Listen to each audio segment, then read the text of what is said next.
Bueno, bien lo decía, ¿no? Un destacado piloto que tiene por ahí algo de relacionado con la provincia de Entre Ríos y con el autódromo del Club de Volantes Entrerrianos, para ir por la parte nuestra, digo, de Entre Ríos, porque el Lole ganó aquí cuando se preinauguró el autódromo del Club de Volantes Entrerrianos allá por diciembre de 1969. Unos días antes de la inauguración del túnel se autorizó el paso y el Lole Reutemann ganó con un auto de la Fórmula 2 que fue el mismo del equipo del Automóvil Club Argentino, que al año siguiente se van a Europa y allí comienza esa gran trayectoria que tuvo este santafesino oriundo de Manucho, muy cerca de la capital de la provincia, ¿no? 30, 40 kilómetros de diferencia. ¿Pudiste tener contacto con él en aquellos momentos en los que él era piloto?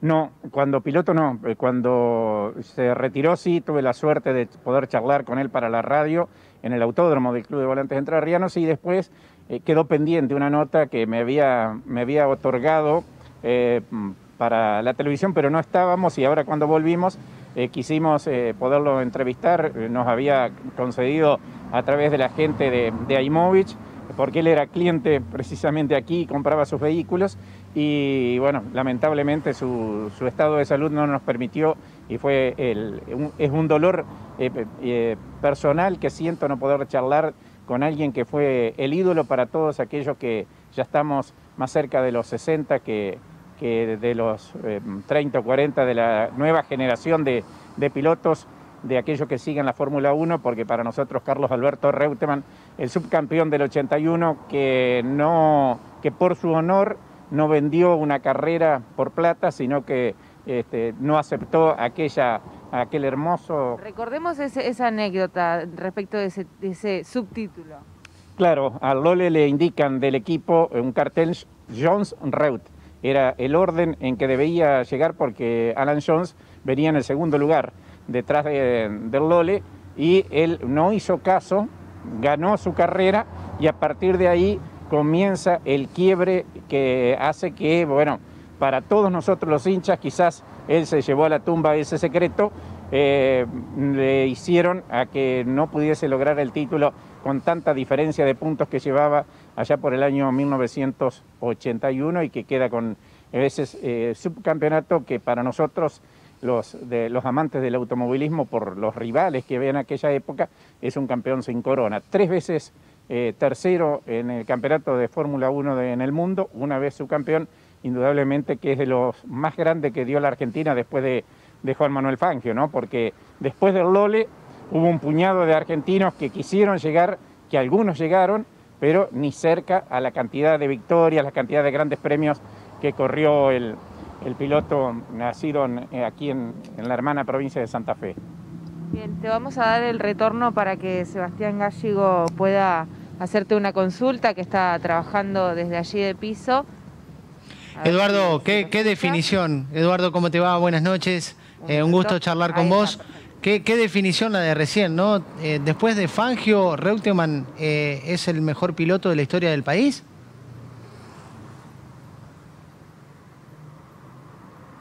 Sí, ¿cómo te va, Seba? Un gustazo poder charlar con vos.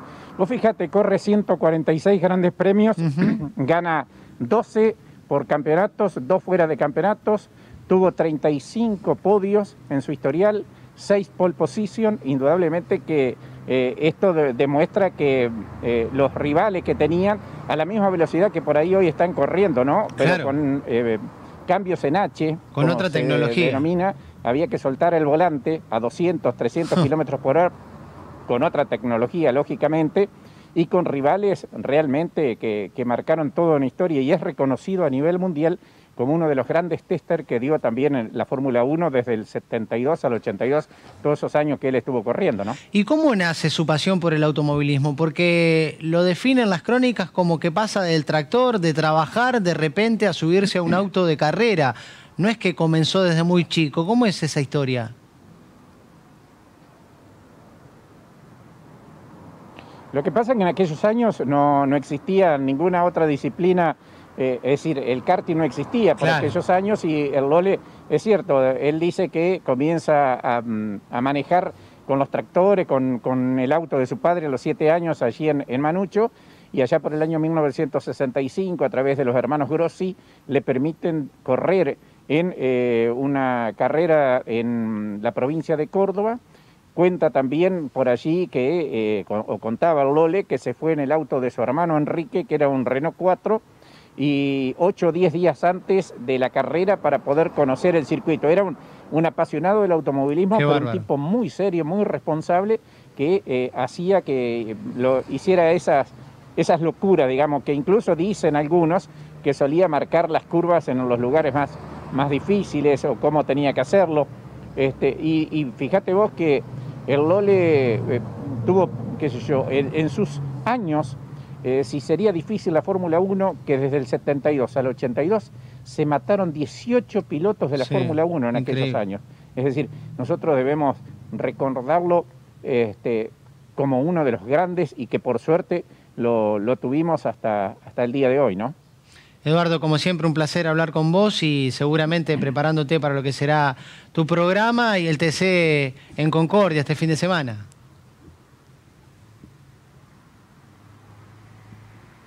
Exacto, gracias querido, un abrazo grande para vos y bueno, como siempre, a disposición, un placer y gracias por recordarlo a Lole Reutemann, aquel ídolo que dio el automovilismo y que, fíjate vos, yo creo que a partir de hoy va a pasar como todo, ¿no?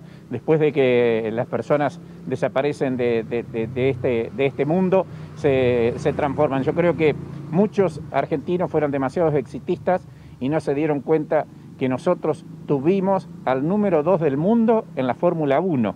¿Cuántos llegaron a esa posibilidad de todo el mundo? Fueron contados con los dedos de la mano y nosotros los tuvimos los argentinos, por suerte. Así que simplemente desearle que en paz descanse al querido Carlos Alberto Reutemann.